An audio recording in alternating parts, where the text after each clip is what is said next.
But someone who is obsessed and motivated and pulled and driven, you just can't beat that level of operation. But all the time that you spend talking about these things you want to do comes at the expense of doing the thing you want to do. If you don't take the chance and you watch other people taking the chances and doing well, now you're one step behind.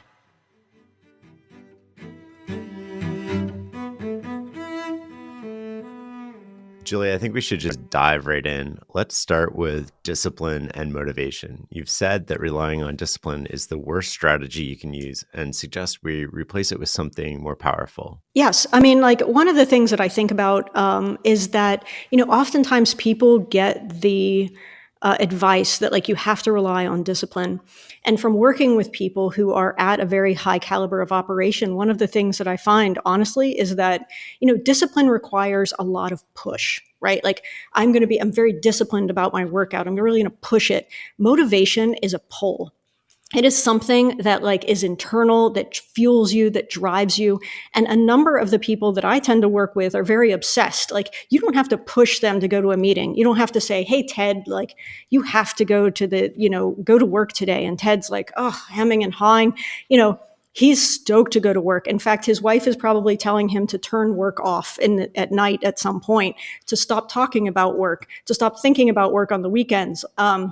So I think that oftentimes, discipline is very useful. And I think it's useful in a few different cases, right? So like if you want to get back on a virtuous cycle, maybe you've fallen out of your exercise routine. And so you need to get back into it. And you really do have to push yourself that day to get back to the gym. Perhaps, it's useful if you're doing something completely new. You're going to really take a leap and I really have to push myself. I know it's good for me. I don't want to take that chance, but I'm going to do it. And so you really push yourself. So, I mean, and, sometimes people have off days, right? You don't feel like doing things and you just do them anyway. But I feel as though discipline is often really I think it's talked about because it feels tough to do. Like, we're doing the hard thing, we're slogging through. But when we are at our best, we're not slogging through. And great people are obsessed and they're not slogging through either. They are driven, they are motivated, they are deeply, deeply engaged. And so I find that oftentimes when we over rely on discipline, those are the times we start to see like Olympic athletes retiring, right? Like they don't want to, if it starts to feel like a slog and you're pushing yourself every day. I mean, we all have periods of that, but too long and that really becomes laborious. And to me, it's often a flag that perhaps you shouldn't be in that area at all. I think that's fascinating. You mentioned off days, right? Like we all have these off days. And I think one of the differences that separates people is the fact that outliers, if you will, do it on the off days. They don't let their emotions dictate what they do. Yeah. I think that they do use discipline in those times, right? Like we all push through. And I think that makes we feel a lot of gratification in that. In fact, it's an interesting correlation that grit and happiness are actually correlated, right? So when we see ourselves pushing through things, we're proud of ourselves and we feel good about who we are. But we certainly don't use that as a primary strategy in life, or it makes life pretty unbearable. It seems like the people who are great at anything are obsessed with it and they have this innate drive. And I want to relate that to motivation because it seems when hiring, a lot of people talk or think that they can motivate other people. What's your take on that? Oh, that's such a good question. I think that internal drive is something you can't teach. And I'm very... perhaps that goes against current wisdom. I do think that as long as someone has that internal hunger and that internal drive, there's an old saying that you should hire people who are PhDs, poor, hungry, and driven. And while that may not always be the case, I think the internal drive aspect is something you really can't teach. I think you've got it or you don't. And I think that for other people, however, like, can you tap into that? Absolutely. So, for example, you can have an incredibly internally motivated person who doesn't see the opportunity to really flex at the particular job that they have. And can you motivate that person and engage them with things that tap into their internal drivers? Absolutely. So knowing that person really well, in your one-to-ones, figuring out what is this person's goals, what are their drivers, what are the things they want, and being able to tie your work and your opportunity to those things, I think can really pull people. I think it can get them really engaged. But you have to have kind of this baseline internal hunger to start with. So that's kind of how I conceptualize that. That's interesting because a lot of organizations and a lot of people try to create motivation in other people when it sounds like in reality, we don't necessarily have the ability to create that drive, but we do have the ability to get in the way of drive. I agree. That's a great way to phrase it. And I think we have the ability to release it in our direction. If we can align it with, like, the company goals can align with your goals, if, you can help them see that kind of overlay, I think it's amazing. I think it's also, when you look at like equity, for example, in startups, part of why equity is useful is because you can create, and if you do it right, life-changing money for not just you, but for an entire team of people. And does that end up tapping into things that line them up and motivate them? Absolutely. People are pushing harder, or at least that's the theory, right? That they're pushing harder and they really want the company to win, because not only, do they want this company to succeed, but they have, generational investment in making that happen for themselves and their families and other people in their lives. I want to come back to drive again. There's two sort of like subcategories of this I want to get into. I Sure. think the first one is, do people sort of like have drive and then reach a certain level and become complacent? I don't see that in the people that I work with, but I imagine maybe it's out there. I have not seen that. So, I mean, I think that the challenge with the people that I've worked with is that, they'll reach a certain point, and I see this perhaps with people who get these large offers and they turn them down, right? They think I'm capable of more. I think one of the primary reasons that people engage with me to begin with is that, deep down, they feel just like probably anyone else sitting in your audience probably feels like, hey, I'm capable of more than where I'm at. And so, they're on a mission to really actualize that drive. And when they reach a certain point, their companies are large, their state of affairs is fairly envious.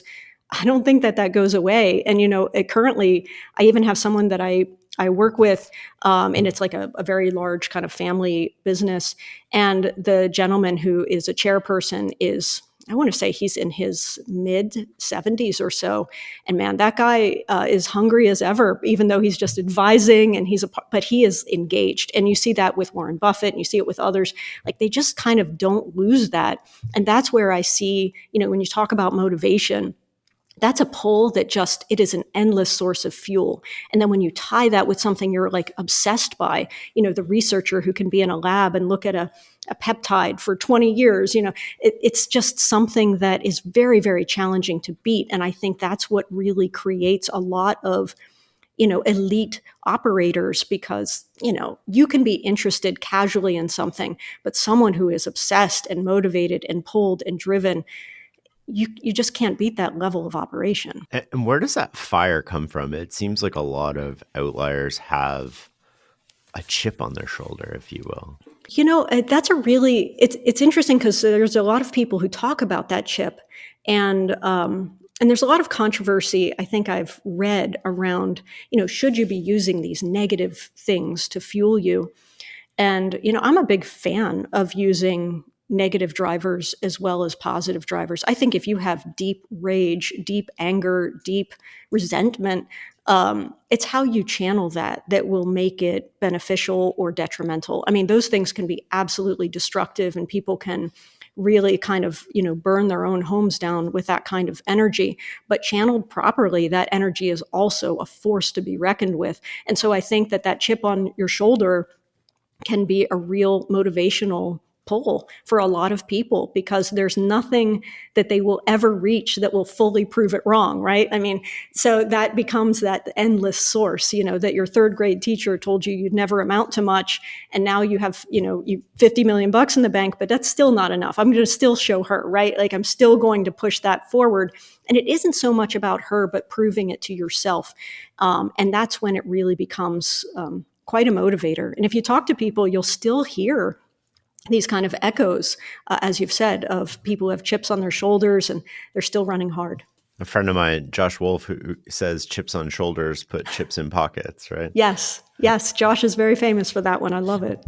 And I think you hit the key point there, which is harnessing that fire in the right direction. But it is a fire that never goes out. And if you can learn how to harness it, then it just becomes this perpetual sort of fuel source. It does. And I think that is, I think that's really the key to a lot of things. You know, people are more adept to working against than oftentimes we give them credit for. So we often think of people working for things, but they often work against things too. They work against poverty. They work against their upbringing. They work against some of these things just as much as they're working for them.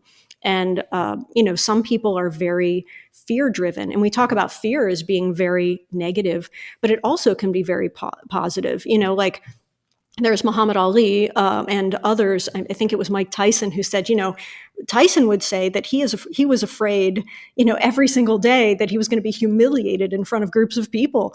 And he would just be training and training and training out of fear that he was going to be, you know, just publicly humiliated. And he would notice in himself as he's walking to the boxing ring that like that fear starts to go away. And he says that he begins to feel like a god because he had trained so hard. And there's nobody on earth who could have trained as hard as he did. I see that sometimes with people who will tell themselves, you know, I will never be poor. I will never be X. And there is a certain type of driver, even there, that we can use something negative and really flip it to something positive if we have it in the right framework. And I think that's where you begin to see some discrepancies in psychology. There are these kind of inflection points in people's lives where they will choose to overcome or they will choose to be kind of beaten by things. And you will see over and over again that there are groups of people who will always choose to overcome. And there will be people who choose, people can argue whether they choose it or not, but there will be people who will be beaten by certain things. And then kind of this creates a cycle where they don't feel they are capable of overcoming. And that's a real challenge. That's a real cognitive setup that can defeat people for long periods of time. And it can be a really tragic end in that case. How do you shift that mindset where circumstances, sort of like when you feel you're a victim? I mean, effectively, you're a victim to circumstance. You feel like you have no control and you're powerless and there's nothing you can do. What would you say to somebody like that? That's a really great question. I think that there are two ways of looking at victim things that have happened to you. You know, you can be a victim or you can be a survivor. And those are two very different cognitive positions. You know, you can't control what happens to you in either circumstance, but one is very powerful. You have overcome. One is, you know, you have had something happen to you and you are under that thing for quite some period of time. So for me, if I hear someone and I hear that kind of helplessness, one is that I want to reframe that experience. I want to tell a different story. I want them to tell a different narrative to themselves. I want them to rewrite that. And in some ways, you want them to rewrite that narrative to survivorship and overcoming and what it took. And you ask the right questions to get them to see, you know, that their own throughway in that case is based on their strength and ability. And you want them to see those things rather than seeing the kind of helplessness and powerlessness. It's the reason why oftentimes, you know, like people engage with me and they think we're going to go back in time and talk about their, I don't know, inner child or something. But I am someone who's going to start with who you are today, because going back to the past is not really useful unless it informs who you are standing in this moment. We can't change it. We can't, go back. And going back to times of powerlessness also, it puts you in a bad mindset. It sets you up in a negative way. So I oftentimes will go back and restructure some things around, you know, risk, for example, is a really good area where we'll do some discussion when people are hesitant to take risk. I want people to go back and say, hey, tell me about times you took risk and it really paid off. Like, let's talk about that. I want people to understand what they're capable of and sometimes to see what they're capable of in ways that they quickly forget, right? I mean, negative things sometimes shadow our entire mindset and how we think about things, and we end up tossing aside some of the good things, right? Like you'll have 20 compliments on your haircut, and one person says, "Oh, what'd you do to your hair?" And that's the person who gets all the attention. So you think about, I don't want them shoving aside those 20 compliments, or those 20 times they took the chance, or the 20 times that they overcame something really incredible that they kind of shove off to the side. I want them to see those things very clearly, and to see the minority of, yeah, things happen periodically that aren't great for us and don't make us feel well, and we make some bad decisions, but so what? Everyone does. I think that's really important. I mean, we all make bad decisions. It's what you do next that sort of matters. I want to go back to something you said about childhood, though, which is I hear this a lot, and I've always sort of wondered about it, which is like, when people are in therapy and they're talking about their childhood, and then they do this sort of like destructive behavior, and then it's or self-sabotaging behavior, and then they explain it away with, well, that's because of this when I was a child. And I'm always listening to this and I never comment, but in my head I'm going, but you're an adult now. Right. Right. Like at some point you take control over your response, and awareness of it is not the same as doing something about it. Right. I mean, like, I think that it's so this is really fascinating to me too. And I love hearing things like that when they come up, because they're such clear, like, flags, and clearly they are for you as well. Like, you hear that and you're like, oh, this is a problem, right? I mean, immediately. So I think about it like this. You could be sitting, and this is the example that I always think about because it pulls people away from some of the more emotional stuff, but you could be sitting in traffic, and we've all sat in traffic, right? I mean, traffic as long as the eye can see. And there will be some people, you'll look out and they'll be like beeping and dodging, and, like, they're all over the place. And you can surmise how that person must be thinking, right? I mean, it's just like, never going to get there. Can't believe this is happening. Like, we could anticipate that these are coming from strong thought patterns and emotional places. But if you look to your right, I mean, there's probably also some guy or girl listening to a podcast, texting someone, windows are down, look as relaxed as could be. And so some people are going to say, when you get home, like, why are you so upset? Oh, it's the traffic. The traffic makes me nuts, right? Right. But if the traffic really makes people nuts, it would make everyone nuts. And Right. so it can't be that. It's how we're thinking about the traffic that really makes people be relaxed and productive, or it makes them be just absolutely enraged and out of control. So when people are telling me that, like, I'm doing this because of my childhood, I'm doing this because of this, I think, you're giving up some amount of power. You're giving up a lot of power to something outside of yourself. And you're also, how you're interpreting that event is not useful to you. There may be a lot of truth to the terrible things that have happened, but those terrible things, you have to shut the door at some point and say, I am my own man or woman, and I move forward. And working on those traumas is important if you go to a therapist, and I think that that's really valuable stuff, and it's worthwhile because it can change the course of your life. But if you're somebody who uses other events as a reason to self-destruct, you're ceding power. And we see that even with, in companies, right? Like, I'm doing this because so-and-so made me angry. I'm doing this because, and you end up making some poor decisions and ceding power because of someone else. You're willing to make a poor decision. You're willing to give up. Sometimes people are willing to give up, their entire future dreams because, of X, Y, and Z, and it's a tragedy. So you want people to really understand the power they have to create their own lives at some point, and that creation is not given to anyone else but you. I love what you said there. I think it's these ordinary moments that really dictate the outcome of our life. For a lot of our big decisions, we know we're making a decision.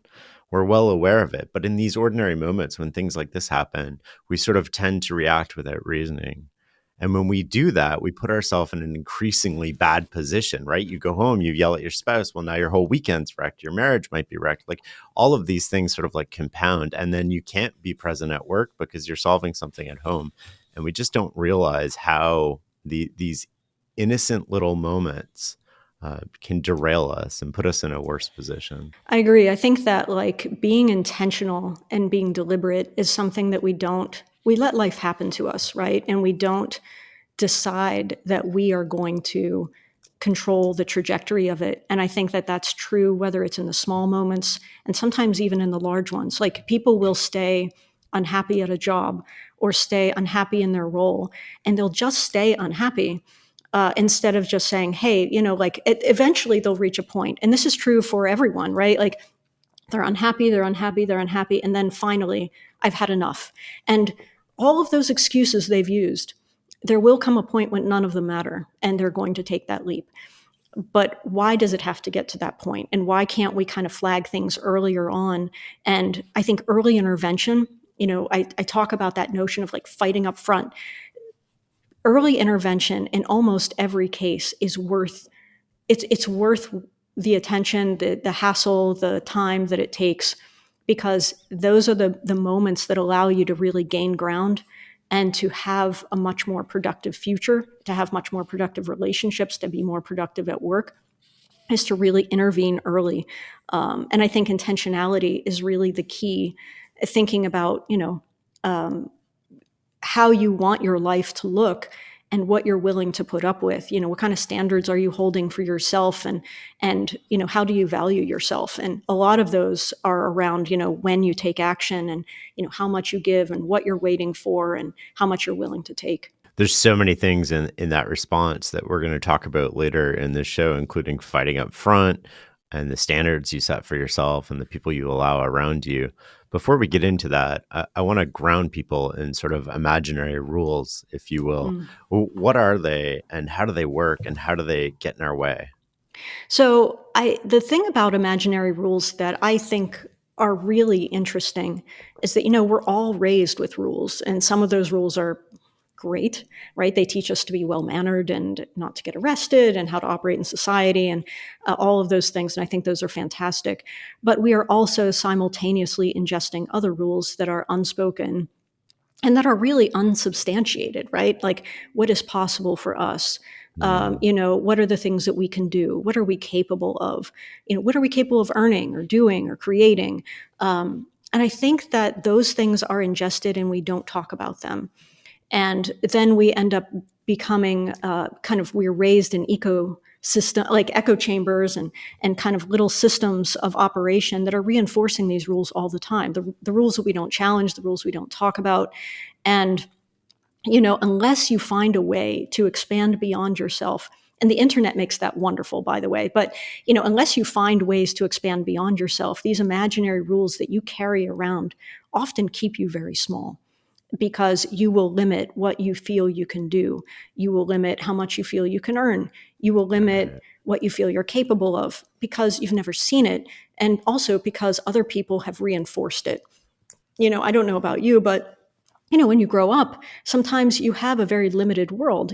For me growing up, I thought the wealthiest person you could be was a physician, right? I mean, that's what I thought. And, their imaginary rules that everybody lives by, it shapes their world, what they try for and what they think.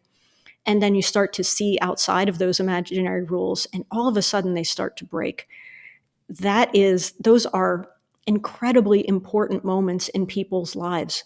But many people, I would say that most people, if you ask them, most people will say, you ask them, do you feel as though you are, you're the author of your life? You are the person who is in charge. Everyone will say yes. I mean, of course. And then you ask them, well, what did you want to be when you grew up, right? Like, what did you want to do? And they'll say, oh, I wanted to do this, or I wanted to do that. Most of the times they haven't done it. Or I didn't know that was possible for me, or, oh, I didn't even think I could do that. You'll hear them bumping up against these rules all the time. And I think people in everyday life are bumping up against them, and they don't know what it is, but they're frustrated. And so then they begin to ascribe things to other people that aren't true. Like the only people who make $1 million a year, oh, those people, they must exploit other people. Those people must be born into money. Those people, all of these rules, you'll hear them. And they're not necessarily true, but they're ways in which we kind of figure out our own place, and we're figuring out other people's place. And it's kind of what we tell ourselves. And I think that we could do a lot more. Most people are capable of far more than they imagine themselves to be. And, we stay small because we believe these imaginary rules to be true. I think the most powerful story is the one we tell ourselves. And I think these rules create our mindset, and our mindset shapes how we interpret all of the information and the world around us. When you were talking about imaginary rules, like one of the ones that I was thinking of is, what do we do as humans? We seek validation of others. Like that is sort of like an imaginary rule that your approval matters to me. We're sort of brought up with this. In the notion of raising kids, I guess that's sort of implicit, right? You want to impress your parents, and your parents play on that as a way to get you to do certain things. But it creates this sort of barrier where it's like it's serving you for a while, maybe as a child, but then it's serving you in some situations, but it's not serving you in all situations, and it can be very harmful. I agree. And, you hear people say, screw what everyone thinks, right? And I think that that's a quick way to become a jerk because you don't want to do that. You want to care what some people think. And so you want to care what people think who are maybe, your spouse or your children or, some people around you. But that's where I think your social circle really matters because, these people are going to reinforce certain imaginary rules that will, or they'll help you break them. They'll say, hey, you're worth more than that. Why are you putting up with that at work? Or they'll say, man, yeah, we all got to deal with these terrible bosses and like we're all in it together. And those are very different groups of friends, right? I mean, there'll be people who are cheering you on to start something new or maybe pushing you to start something new. And then there are the people who say, I wouldn't risk it. Like, why do you want to do that? So these are people who, like, the people that surround you are going to really be important in, how you think about those as well. So seeking validation, I think, is normal and is natural. I think being in a, social media world makes that really challenging. And I think that makes that hard for a lot of people, being able to establish boundaries around that. But I think also boundaries are very confusing generally for people, right? Like, how do you set the line on a lot of things in your life? But yeah, seeking validation, I think, can really be a double-edged sword. I think that we should seek it from the right people in our lives, but we certainly don't want to be seeking it outside of that. And I guess I'm of the belief that that circle of seeking validation should be incredibly small. I mean, a few people, your spouse, your kids, maybe one other person in your life that you really trust and feel like has your absolute best interest at heart. But others, I mean, I remember there was a wonderful interview with Oprah, and she said, when I left my job to do, to start out on my own to do this talk show, every single person in my life told me I would fail, except for one. And it was her best friend at the time, or I think still her best friend. But the point being that sometimes those areas, the people who will cheer you on will be few, and it doesn't mean that it's the wrong move. You mentioned setting boundaries. I'm curious how we learn to set boundaries and the power of setting boundaries and what it does for us in relation to performance. It frees us, right? I think that when we set boundaries around, what we should be taking on and what we should not be taking on, we set boundaries around what is our optimum use of time and what is not. We set boundaries around, how you operate and how you don't, what you make time for and what you don't, whether it's, fitness. Fitness is hard for people to get in. I know that a lot of people talk about, I get up and I do this and then I do that. And, but a lot of people I work with, they get fit later and they kind of are really like not as fit, perhaps always during the creation process of their businesses. It's hard to fit in and have a spouse or anyone else in their life. So, boundaries are incredibly important, but boundaries do ultimately free us. As you're scaling, for example, as a CEO, or someone's starting a business, you'll notice you do everything at first, and then you start to pull into your areas of highest and best use, and those shift over the course of your business. And if you stay in the weeds, you're going to compromise on scale. You got to set boundaries. If you get involved too much in product, which is something very typical for a lot of people, and you get your tentacles in there too much, you're not paying attention to some of these other things. So to me, boundaries are freedom. They allow us to move quickly, not overcommitting, not having too many open loops. All of those things are ways in which we're not having the proper boundaries. And then even committing time for our personal life, right? Having a date night with your spouse once a week and holding to that, like actually holding to it and not saying, well, a really important thing came up.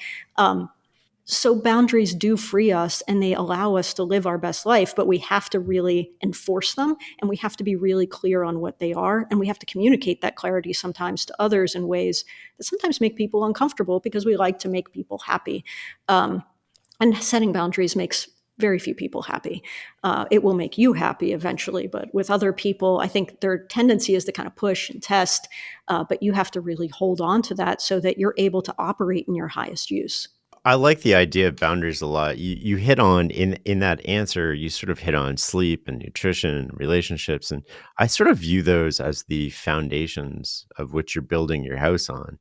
And you can neglect them if for lack of a better term at any point in time, but it has huge consequences and ramifications. It seems like the first things that tend to go are sleep, eating healthy, and these tend to create like this doom loop, right? The less you sleep, the worse decisions you make, the worse you eat, the more unhealthy you are. I'm curious as to what you think of as the other foundations in life, and what you've learned about these pillars and how you integrate them. Is it more of a balance or a mosaic, or how do you think about this? I think about it as that if you have only one leg of a stool, it's easy to kick out, right? So, like, if you say, hey, everything that I am is my business, and you put your identity in that, it's when your business does poorly or it collapses, it shakes you. If you have multiple legs of that stool, you're much more stable. And so I do think about creating stability in multiple prongs of success and multiple prongs of grounding in people's lives as foundation.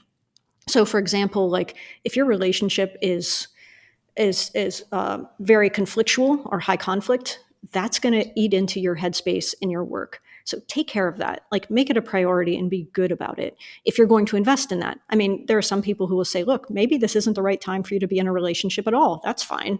But have some stability in that and know who you are in that space and take care of it.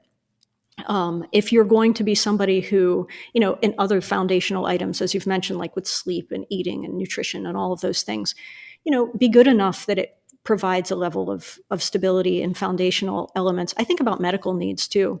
I'll have people who will put off like a nagging shoulder pain for like, oh, I don't want to address this now as physical therapy. Oh my God, like who has time for that? Address it, right? Like address those nagging medical things, get yourself up to par. So it isn't eating headspace. It isn't eating into your energy. It isn't something you have to worry about. So basically what I'm trying to do is say, hey, like let's build a lot of different legs to that stool. Maybe you're someone who's in the spirituality or you're somebody who's in like have some foundational things in your life that you take care of, but also don't have things that you're not taking care of that are going to tap into that energy source and actually pull you and distract you away. So what you're going to have in your life, be intentional, include it, nurture it, make sure that it's stable, because the things that are not are going to pull at you everywhere. Like if you think about it, we bring ourselves everywhere we go.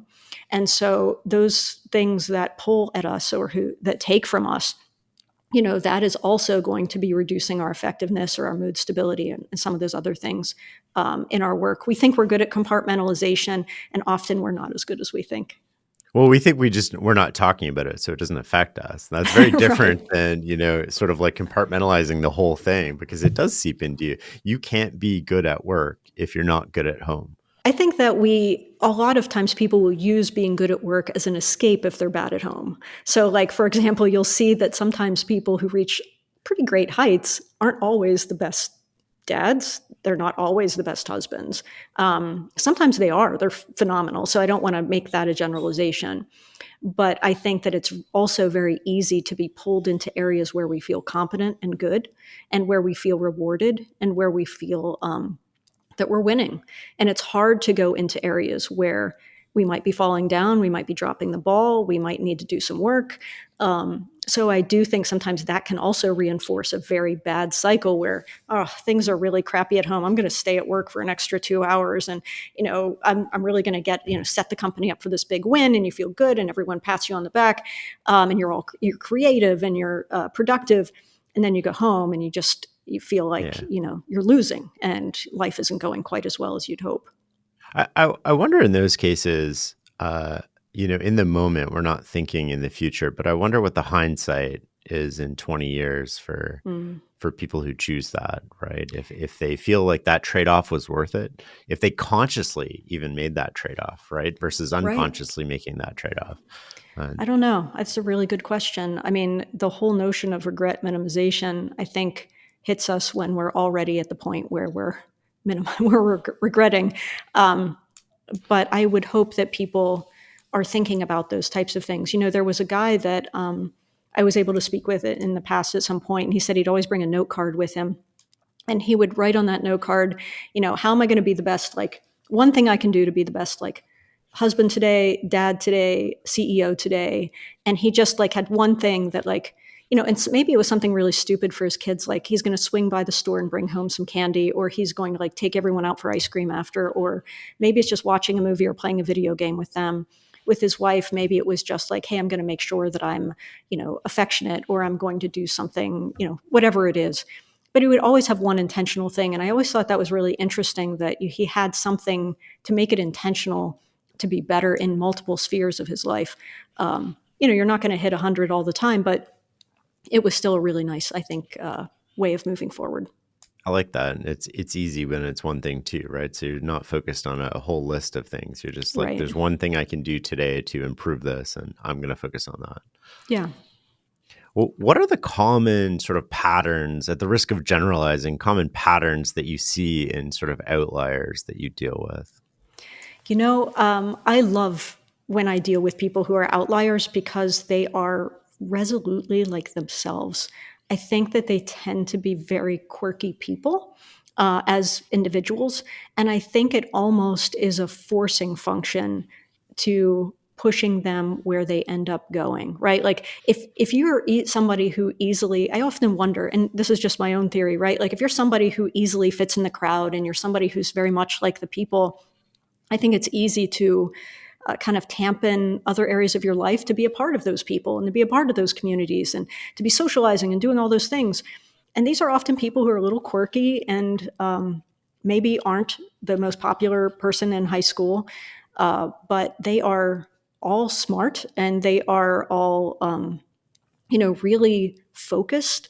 They have an ability to like risk and they like winning, and they enjoy it, right? Like they enjoy setting up things that they can win at, and I think they don't really care much about what other people think about how they operate. I also think they're people who make really big bets and are willing to take really big losses. um, I have people who will do things in anticipation of their own growth that I think is fascinating. A guy who's going to spend, $8 million on a machine and then buy a few, anticipating that his company is going to catch up. Those are big bets. People who are deciding that they're going to hire people in advance, or that they're going to do something that's pretty close to the edge as far as in regulations. You take big chances.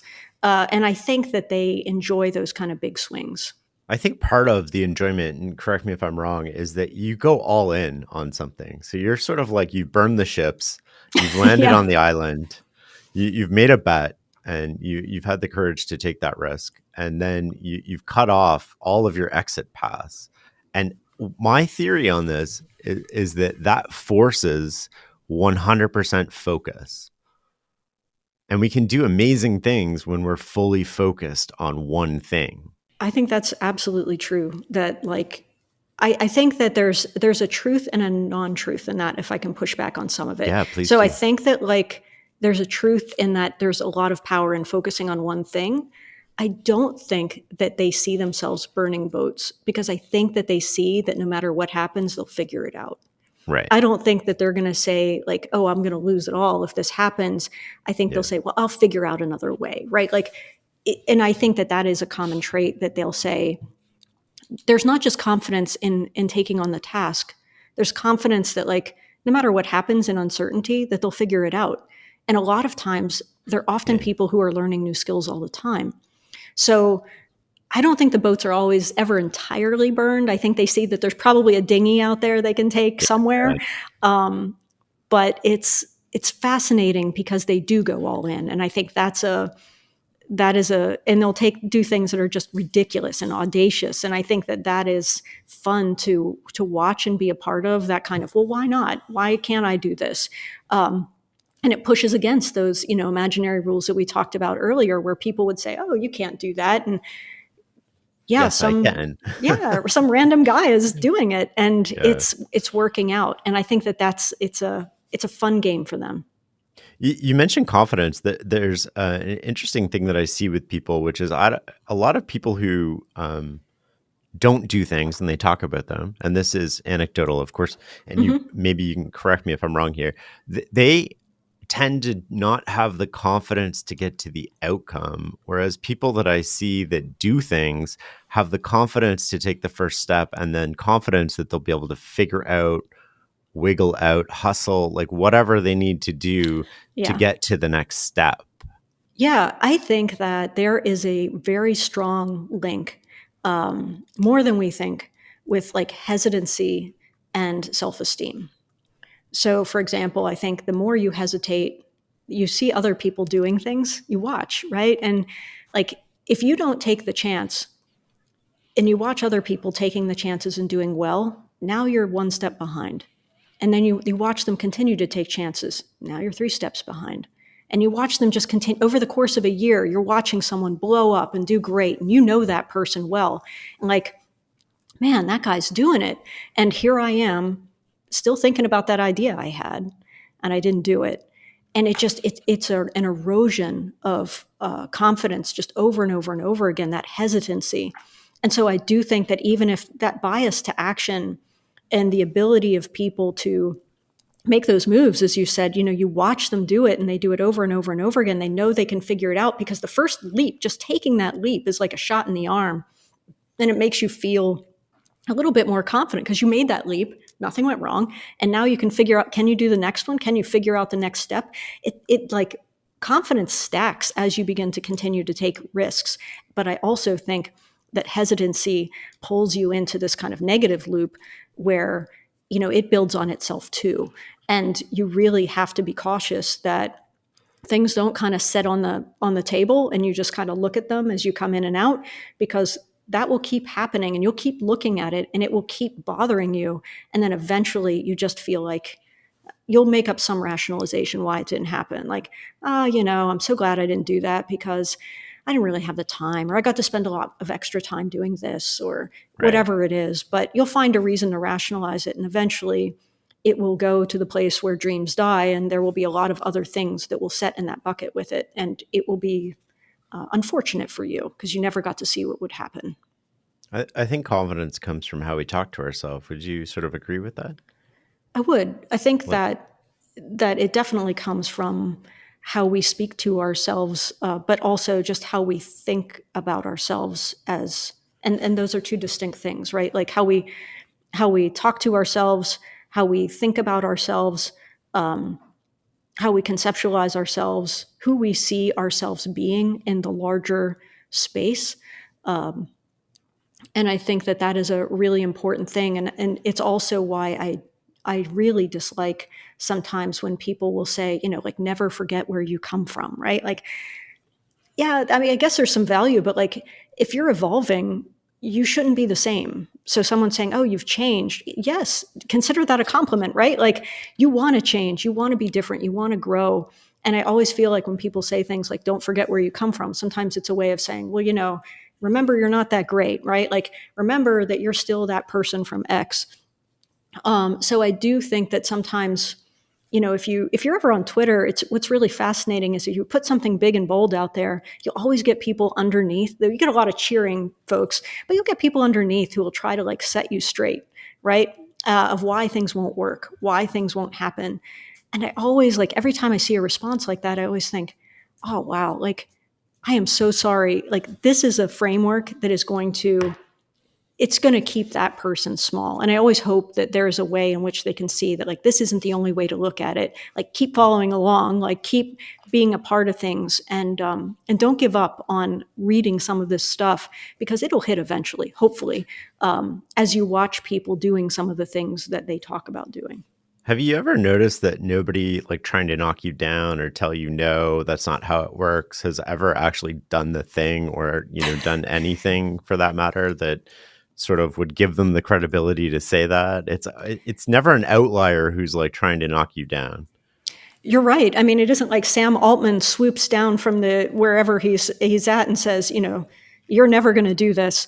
You're right. I mean, I think that it's an interesting observation, because you have people who are struggling themselves who want you to see that, like, that's the struggle we all should have, and it just isn't, right. And I think that there are different ways to react to people who are doing very well or who think differently than us. We can say, for example, when someone is really focused on doing big things, some people will be envious. Some people will see it as inspiration. Mm. And I always think that that's, every now and again, I'll throw out that I'll say something like, I guess this is controversial, but I'll say, oh, Kris Jenner's really done some amazing things, right? She's built multiple billion-dollar companies, and people tend to overlook that. And they'll say, oh, she did it because of this on her kids, or they'll find a way to kind of discredit things. And I always think it's fascinating that we will find ways to discredit things that we want to, that we don't like, or that we don't think is possible for us. And it's harder to say, oh yeah, she was an airline stewardess, and now she has like multiple billion-dollar companies under her belt. Like, that's pretty amazing. Why aren't we kind of focusing on, we always focus on like, oh, but this person did this or this person did that. And so it's amazing our tendency to try to tear others down rather than to see them as inspiration and say, oh my God, like, how does someone who's an airline stewardess get to that point? What a brilliant move, or series of moves to be able to capitalize on what they had in front of them.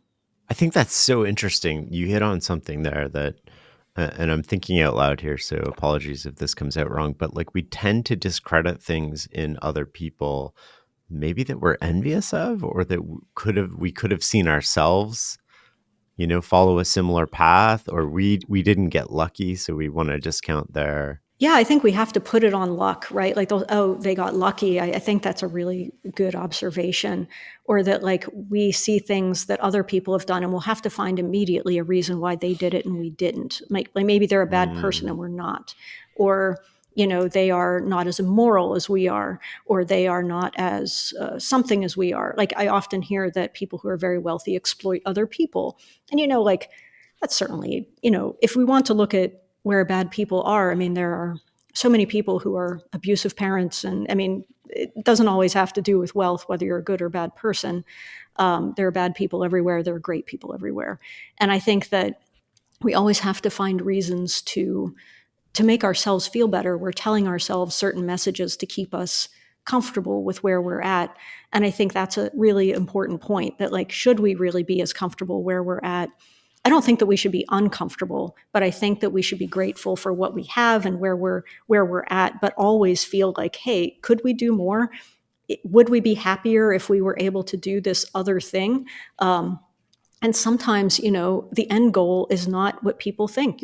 I have certainly worked with people who want to build these massive companies, and they're doing it because they want to be able to give back in some other way, or to have influence in some other way, or to build wealth in some way that is beneficial far beyond themselves.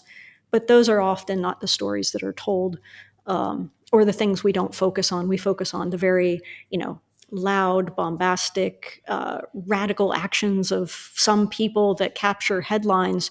And we forget that there are thousands of people who are not represented, because good stories aren't always the headline grabbing stories we'd like to read. It's almost like we focus on things that keep us in place, keep us It's with our true. current mindset, right? Oh, that is so true. That is so true. I think we like to reinforce ourselves in ways that we can, and make sense in the world that we've constructed for ourselves. So given that backdrop of sort of confidence and all that we've just talked about, how do we learn to take risks? I think that we learn to take risks, and I would have anyone who is hesitant around that to take risks in low stakes places first, right? Like go sign up for a 5K if you've never run a race and you are physically capable of doing it. And sign up for a 5K in like 5 months, which gives you a lot of time. Download the, Couch to 5K app, not affiliated with them in any way, and just say, I'm going to try to do something here. Like, I'm going to give it a shot. And nobody has to know.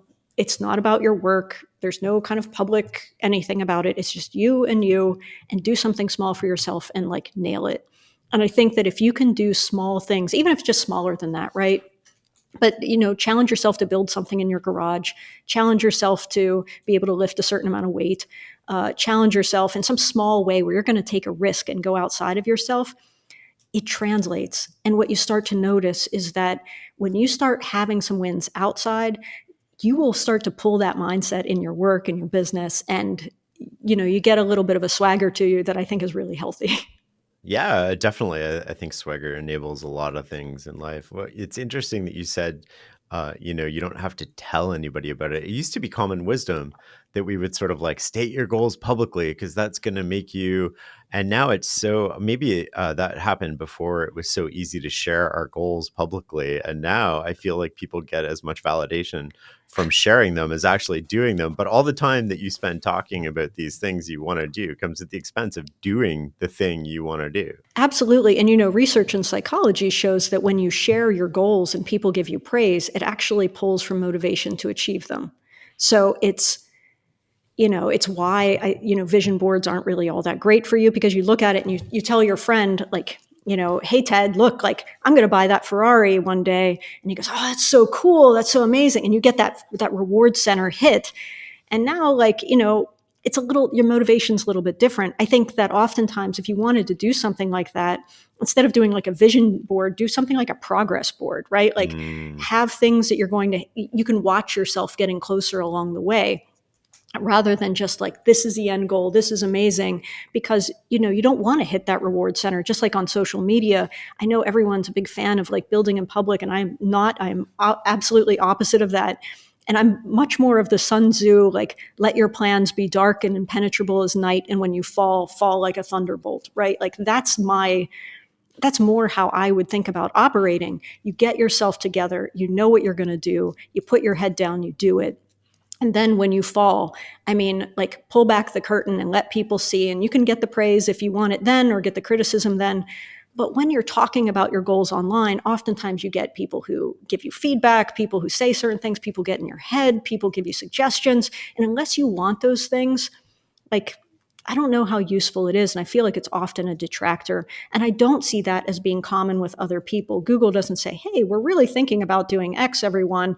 Not only does it flag all of its competitors at that point, but it's because it's really not useful to the build of what you want to do. And that's true for individuals too. That's why I say, don't tell other people if you're going to do this thing.